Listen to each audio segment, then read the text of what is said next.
Mesdames et messieurs, chers téléspectateurs, bonsoir. Bienvenue dans cette nouvelle édition. Voici d'abord les titres de ce vendredi. Après qu'on ait découvert la présence du coltan et de la cassitérite en province Kirundo, Faustin Ndikumana, président du PARSEM, lance un appel au service de l'État chargé d'extraction et de traitement des minerais au Burundi de se mettre à l'œuvre en vue d'augmenter la production économique du pays. Désormais, les tarifs sur les appels téléphoniques directs du Burundi en destination des États membres de la communauté est-africaine ont été harmonisés à partir de ce 1er août 2024. Les détails, c'est dans quelques instants. Bienvenue encore après qu'on ait découvert la présence du coltan et de la cassitérite en province Kirundo. Faustin Ndikumana, président du PARSEM, lance un appel au service de l'État chargé d'extraction et de traitement des minerais au Burundi de se mettre à l'œuvre en vue d'augmenter la production économique du pays. Les services de l'État chargés d'extraction et de traitement des minerais au Burundi doivent se mettre à l'œuvre pour que ces derniers aient une contribution dans le développement économique du pays, dit Faustin Ndikumana, président de l'organisation PARSEM. bw'ubutare n'agataka turafise ico twita office Burundi de mine, ikigo gikurikirana ivy'ubutare. Izo nzego rero zateze gukora akazi kazo. Après la découverte de ces minerais, les institutions en charge des minerais devraient faire ce qu'il faut faire car le ministère en charge des minerais, l'Office burundais des mines OBM, sont des institutions qui devraient travailler conjointement et montrer l'état d'avancement. Je le dis comme ça car dans le budget annuel de l'État fait partie une part réservée pour les études des minerais dans le ministère en charge des mines. L'année passée, c'était autour de 100 millions. Cette année, on l'a augmenté à 230 millions, mais même l'Office burundais des mines OBM a été financé jusqu'à 200 millions. Alors, il faut voir la manière de gestion de ces frais de fonctionnement. Ces institutions devraient nous rendre compte sur les cartes de la situation géographique des minerais. Depuis le régime de Michombero et de Bagaza, on le faisait. Il y avait le nickel de Musongati. Ces institutions doivent actualiser les cartes minières ou géologiques. C'est ce que nous avons demandé depuis longtemps. Comment ces minerais vont contribuer dans le développement économique du pays. Carte géologique canke miniere canke cartographe uko imeze n'igihari za CSRP2 hose kuba tuvuga tuti bagomba ubutare buzotera iki mwiterambere amakarata tuyabona. Izo nzego rero nizo zaziragira ico bita actualisation.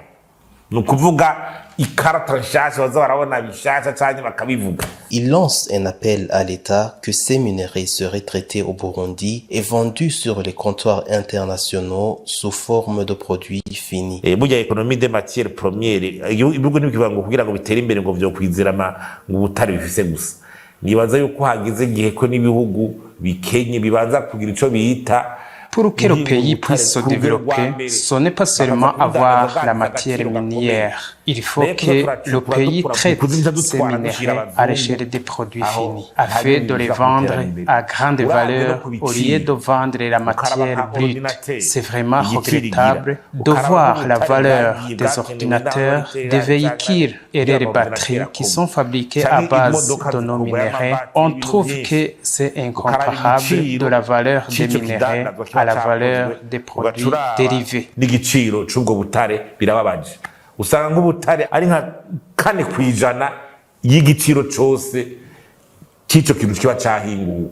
Vous saurez que ces minerais de coltan et cassitérite ont été trouvés sur la colline Murehe, zone Gatare, commune Busoni en province de Kirundo, et ce site des minerais a été visité par le chef de l'État burundais, Évariste Ndayishimiye, en date du 16 juillet 2024. Désormais, les tarifs sur les appels téléphoniques directs du Burundi en destination des États membres de la communauté est-africaine ont été harmonisé à partir de ce 1er août 2024. Dr Samuel Muhizi, directeur général de l'Agence de régulation et de contrôle de télécommunications, ARCT en sigle, a indiqué que ces tarifs sont bénéfiques pour les citoyens de l'EAC. Les détails avec Jules Verne Nakiman. À partir de ce jeudi 1er août, de nouveaux tarifs des appels téléphoniques ont été mis en vigueur en itinérance de la région et des appels téléphoniques directs à destination des États membres de la communauté est-africaine, ce qui sera avantageux pour les citoyens de l'EAC, comme l'indique Samuel Moïsi, le directeur général de l'Agence de régulation et de contrôle des télécommunications, ARCT en sigle. Ce sont des tarifs qui émanent du cadre d'itinérance régionale qui avait été adopté par le chef d'État de la sous-région. Donc l'avantage majeur est la suppression des frais de réception des appels pour les abonnés en itinérance, également la diminution des tarifs pour les appels directs d'un pays à l'autre. Auparavant, les appels étaient dans l'intervalle de 1600, 2000 et plus pour une minute, alors que conformément aux nouvelles directives, l'appel dans la sous-région par minute sera réduit à 280, 290, une diminution d'à peu près 80 ou plus, ou 85%. Il n'y aura pas nécessairement besoin de changer de carte SIM, à moins que la carte SIM de votre opérateur n'offre pas beaucoup d'autres gammes de services que vous aurez besoin. Selon Samuel Moïsi, cet avantage ne se limitera pas seulement sur les appels téléphoniques. Le cadre permettra quand même qu'une fois intégré, une fois dans la sous-région, on pourra utiliser les services d'Internet à des prix réduits. Vous verrez que actuellement, utiliser l'Internet, 1 méga vous coûtera à peu près 8000 francs. Donc c'est encore cher. On espère rapidement intégrer les tarifs réduits pour les services d'Internet en itinérance, ce qui permettra quand même qu'une fois en voyage en Tanzanie, au Kenya, au Rwanda, au Sud-Soudan, vous pourrez toujours utiliser votre bouquet acheté, mais quand même sans frais supplémentaires d'utilisation d'un réseau de notre pays. Vous saurez que ces tarifs uniques à l'échelle régionale permettront de réduire les coûts de communication transfrontalière au sein de la communauté est-africaine et non à l'échelle nationale. Après que le ministre en charge des infrastructures, Dieudonné Doukoundane, a promis que les travaux de réhabilitation de la route nationale numéro 3 allaient commencer. Actuellement, les travaux sont en cours sur le tronçon Bujumbura-Rumonge. Reportage de Alain Loris Ndongodi.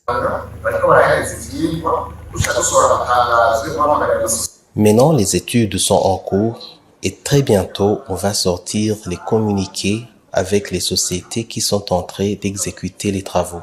Le plus important est que pour plus de 90% des tronçons, le budget est déjà disponible et je peux vous garantir qu'actuellement, nous avons profondément pris en compte le lac Tanganyika vu son comportement durant les 4 dernières années.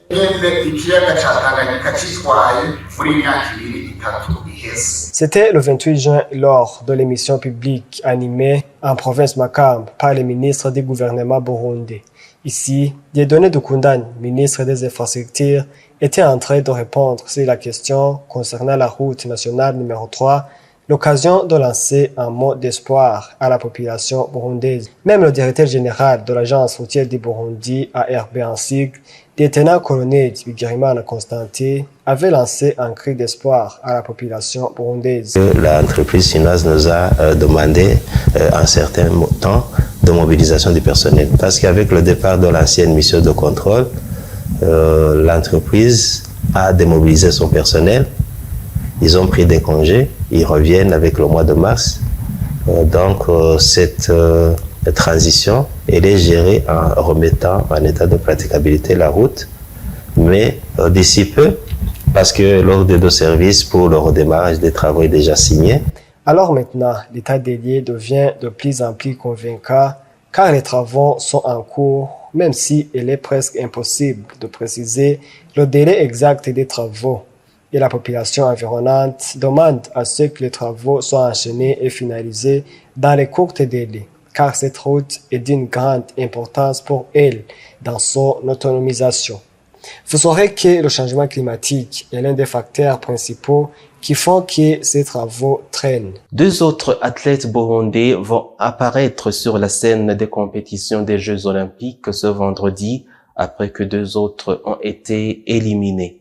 Reportage de Jules Verne Nakiman. Ce vendredi, les athlètes Célestin Ndikumana qui va courir 10 000 mètres et Francine Niyomukunzi qui va courir 5 000 mètres vont se présenter sur la scène olympique après que des autres athlètes burundais ont été éliminés dont la judokate Angesiela Niragira dans la catégorie des moins de 78 kg et Beri Krezus Ganira en nage libre de 50 mètres qui a été le 2e de la série A mais qui n'a pas continué la compétition car il a utilisé beaucoup de temps par rapport aux autres qui ont été qualifiés. De l'autre côté, Rodrigue Kwizera, qui devrait courir 10 000 mètres, mais qui n'a pas participé suite à une blessure, ce qui est une perte pour lui, comme il l'indique. Kuba ntashoboye kuronka amahirwe yo kwitabira Jeux Olympiques ku bwanje numubabaro kuba ntashoboye guseruka muri zino nkino. Ne pas me présenter dans les Jeux Olympiques a été une grande perte pour moi,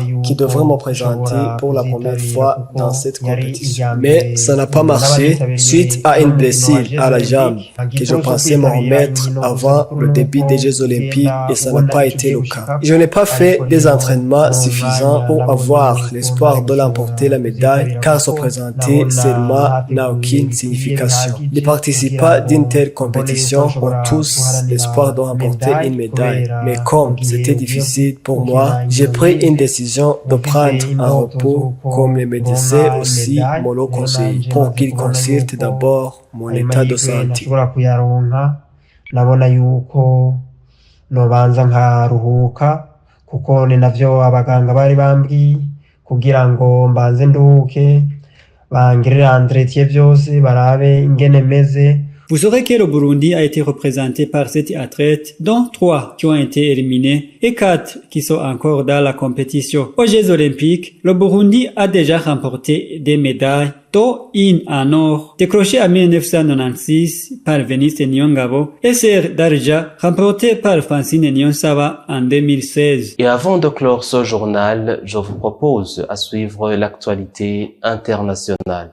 Au Nigeria, la police a tiré des gaz lacrymogènes dans plusieurs villes ce jeudi le 1er août pour disperser des manifestations contre la mauvaise gouvernance et la hausse du coût de la vie. Le Nigeria, pays le plus peuplé d'Afrique, traverse l'une de ses pires crises économiques depuis des années à la suite des réformes mises en place par le président Bola Tinubu, arrivé au pouvoir en mai 2023. L'inflation de denrées alimentaires dépasse 40% et le prix de l'essence a triplé. À Kano, au nord du Nigeria, les manifestants ont tenté d'allumer de feu devant le bureau du gouverneur et la police a répliqué en faisant usage des gaz lacrymogènes. À la périphérie d'Abuja, où se sont rassemblées des centaines de personnes, la police a également tiré des gaz lacrymogènes. Plusieurs centaines de manifestants ont par ailleurs défilé dans les quartiers d'Ikeja, à Lagos, la capitale économique. À Abuja, les forces de sécurité ont bloqué les routes menant à Eagle Square, l'un des lieux de protestation prévus, tandis que plusieurs centaines de manifestants se rassemblaient devant le stade national voisin avant de marcher vers la place. Le jeudi 1er août, une partie de la France a de nouveau été balayée par de nouveaux orages. Dans le Vosges, des trompes d'eau sont tombées une partie de l'après-midi et les précipitations ont été telles qu'elles ont transformé les rues d'un village en torrent. À Gérald, il a plu en 1 heure l'équivalent d'un mois de précipitations et la pluie et la grêle ont fait déborder un ruisseau, inondant un camping et forçant une 50aine de vacanciers à évacuer. À Moselle, la grêle et le vent violent ont forcé les habitants à se calfeutrer chez eux. Dans le nord, les pompiers ont dû intervenir pour sauver des brebis piégées dans un champ par la montée des eaux, alors que les soldats du feu s'activent pour tenter de réchauffer ou de réanimer les animaux en détresse. C'est ainsi que prend fin ce journal. Merci de nous avoir suivis. Très belle soirée à tous.